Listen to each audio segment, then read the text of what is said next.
আগ্নেয়াস্ত্র তৈরির কারখানার হদিশ পেল নদিয়ার নবদ্বীপ থানার পুলিশ।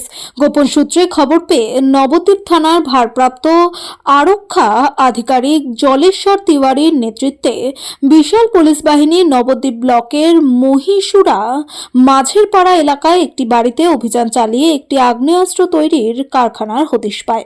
সেখানে তল্লাশি চালিয়ে অস্ত্র তৈরিতে ব্যবহৃত বেশ কিছু সামগ্রী বাজেয়াপ্ত করে পুলিশ। এরপর তদন্তে নেমে শনিবার সঞ্জু শেখ নামে এক ব্যক্তিকে অস্ত্র তৈরি ও পাচারের অভিযোগে গ্রেফতার করে পুলিশ। এ প্রসঙ্গে শনিবার সন্ধ্যায় কৃষ্ণনগর জেলা পুলিশের অতিরিক্ত পুলিশ সুপার উত্তম কুমার ঘোষ সাংবাদিকদের মুখোমুখি হয়ে জানান, গোপন সূত্রে খবর পেয়ে নবদ্বীপ থানার পুলিশ নবদ্বীপ ব্লকের মহীশুরা মাঝের পাড়া এলাকায় হানা দিয়ে একটি অস্ত্র তৈরির কারখানার হদিশ পায়। তদন্তে দেবী সঞ্জু শেখ নামের এক ব্যক্তিকে গ্রেফতার করে। এর আগে পার্শ্ববর্তী জেলা পূর্ব বর্ধমানের কালনা থানা সহ নবদ্বীপ থানা এলাকায় একাধিক অস্ত্র আইনের মামলা রয়েছে বলে জানায় পুলিশ। সম্পূর্ণ ঘটনাটি তদন্ত শুরু করেছে পুলিশ। এই গোপন সূত্রে খবর পেয়ে আমরা এই সঞ্জু শেখ, যাকে আপনারা পেছনে দেখছেন, এর বাড়ি হচ্ছে মাঝের চর মহীশুরাতে, তাকে আমরা গ্রেপ্তার করেছি। এবং টেবিলের উপরে এই জিনিসগুলো দেখছেন, এগুলো সবই আনফিনিশড আর্মসের প্রোডাক্ট।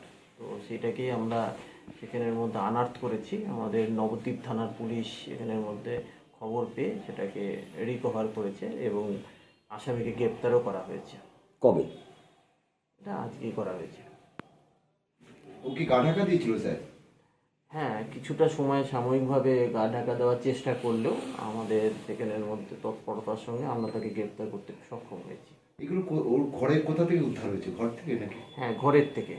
এক্সক্লুসিভ পজিশনতে আমাদের তো সেখানের মধ্যে থাকতেই হবে, তো সেই হিসেবের মধ্যে ওর ঘরের থেকেই সেখানের মধ্যে এগুলো উদ্ধার হয়েছে। ওর বিরুদ্ধে কি আগেও কোনো অভিযোগ বা এই ছিল? হ্যাঁ, আমরা সেখানের মধ্যে ধরা পড়ার পরে আমরা সেটাকে ভেরিফাই করে দেখেছি যে আমাদের থানাতে অন্ততপক্ষে ওর সেখানের মধ্যে তিনখানা কেস, এবং কালনা থানাতেও একটা পার্শ্ববর্তী আমাদের পূর্ব বর্ধমান জেলা আছে, সেখানেও তার এগেনস্টে একটা কেস পাওয়া গেছে।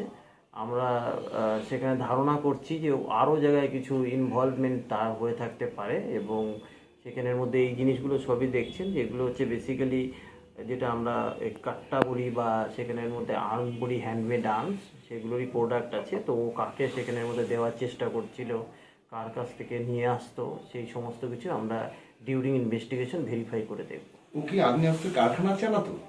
কারখানা পর্যন্ত এখনো পর্যন্ত আমরা সেরকমভাবে কিছু পাইনি, কিন্তু যেগুলোই আমরা মনে হয়েছে আমাদের যে যেগুলো এই জিনিসগুলো দিয়ে দেশীয় আর্মস টাইপের কিছু প্রিপেয়ার করা যেতে পারে, তো সেই হিসাবের মধ্যে আমরা ধরেছি। এবং যেহেতু প্রিলিমিনারি স্টেজেই আছে তদন্তটা, তো সেই জন্য আমরা পরবর্তীকালে হয়তো আরও বিশদে বলার মতন জায়গায় থাকবো।